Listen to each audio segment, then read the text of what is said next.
The Breakfast Club.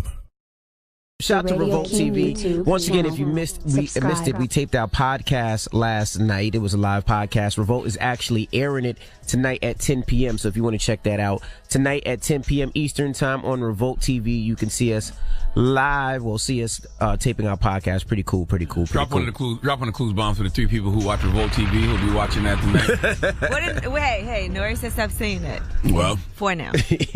And also, of course, it's Valentine's. Happy Valentine's to everybody out there. I'm doing a Valentine's mix. Valentine's Day. Happy Side Chick Awareness Day. Happy Damn I'm Lonely Again this year Day. And for the people watching on Revolt TV, I am wearing my Angela Yee Valentine's Day capsule collection. Okay. And please segregate My yourself. Angela Yee sweater. That's cute.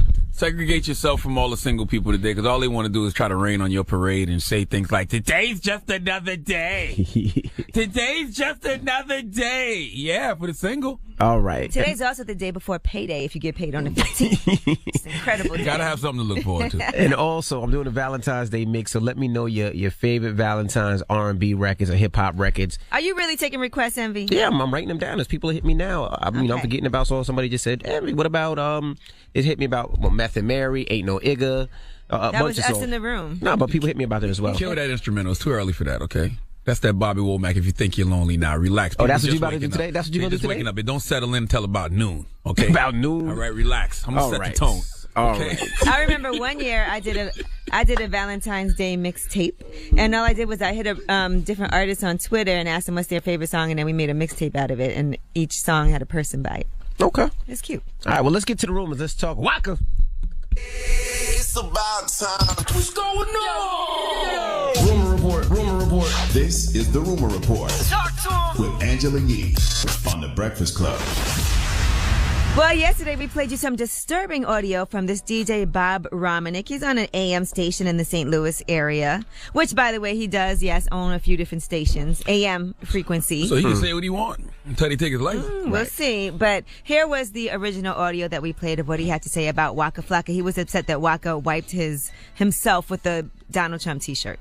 Waka Flocka, he took a good crap on our president-elect shirt. And you think that Trump has done anything to this man? Trump will probably do more for this black than Obama's ever done for the proud black community. In my opinion, of course. Think about it. We're talking about Waka Flocka, that greasy black son of a bitch. But it says you should not flaunt your support for Donald Trump at a Waka Flocka show. Why not? I tell you what, you black bastard. Let me wear a Trump shirt, then you grab it off me. You'll be the deadest son of a bitch walking around. He called him a greasy He called him an N-word. N-word. And like I told y'all yesterday, if you never heard what a racist cracker sound like, that's a racist cracker. Absolutely. Well, Waka has since said he's going to pull up. Let's see if he says that to my face. And here is how Bob Romanek has now responded. He said he will stop calling him a greasy N-word. If he'll take the violence out of his rap, I'll never again call him a n***, and I'll apologize to him. But until then, he is what he is. I'm not a racist. I don't like that no good greasy son of a bitch. That's not hatred in the community. It's not hatred for the blacks. It's hatred for him and his actions. And he can talk about killing people and killing cops and killing crackers, but I can't. He said that I was disrespectful for calling him a n*** because I'm nothing but a white cracker. I just want equal treatment. When did Waka Flocka talk about killing cops? I don't know. Killing white people. I never heard him say that. Maybe I missed something. Did I miss something? Yeah, and it's a difference. It's not killing white people. It's crackers. That's a racist cracker right there you hear talking, okay? It's a difference. This isn't going to go well, but I hope that all this attention makes people say that he needs to be off the radio. That's when you can't generalize, because it's a difference between all white people and racist crackers like that man right there. All You right. just like saying cracker. You just said it about 6 times. Hey, I call it like I see it. Cracker ass cracker. This guy here. Hey. All right, now, just in time for Valentine's Day, for all you guys out there that maybe have nothing to do, Playboy is back. If you remember, there was a period of time where they weren't doing anything nude, no nudity at all. Well, now they're back to being naked. They said the results just weren't that good. Now they're back in the game, baby.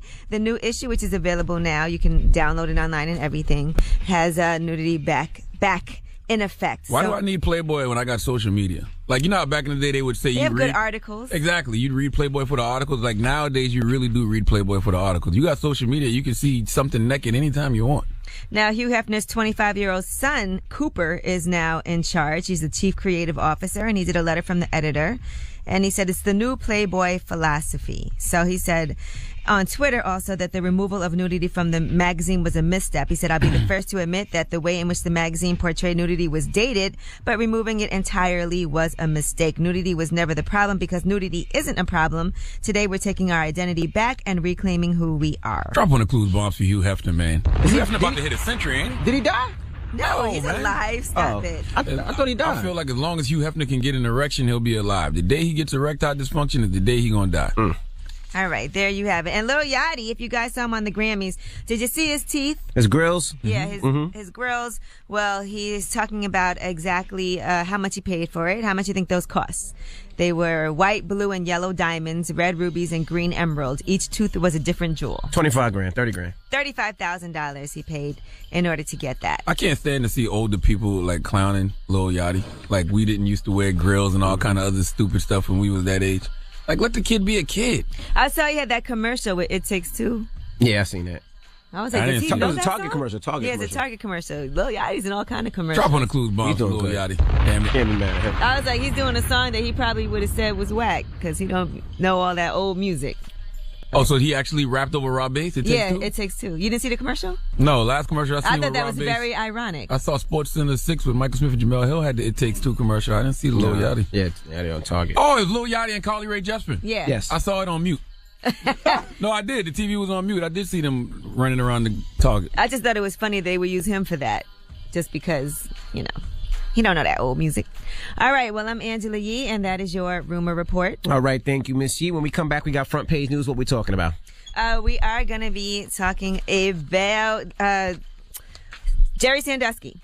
His son now is being charged with something very similar to what his daddy was charged with. All right, we'll get into that when we come back. Keep it locked. It's the Breakfast Club. Good morning. The Yee, Radio Charlamagne the King God, we YouTube are the Breakfast Club. And I forgot to mention, Yes. Malcolm Gladwell, author, will be joining us this morning. One of my favorite authors. Drop on the clues bombs for Malcolm Gladwell. If you're not familiar with the name, which you should be, I'm sure you're familiar with his book, The Outliers, or The Tipping Point, or David and Goliath, or Blink.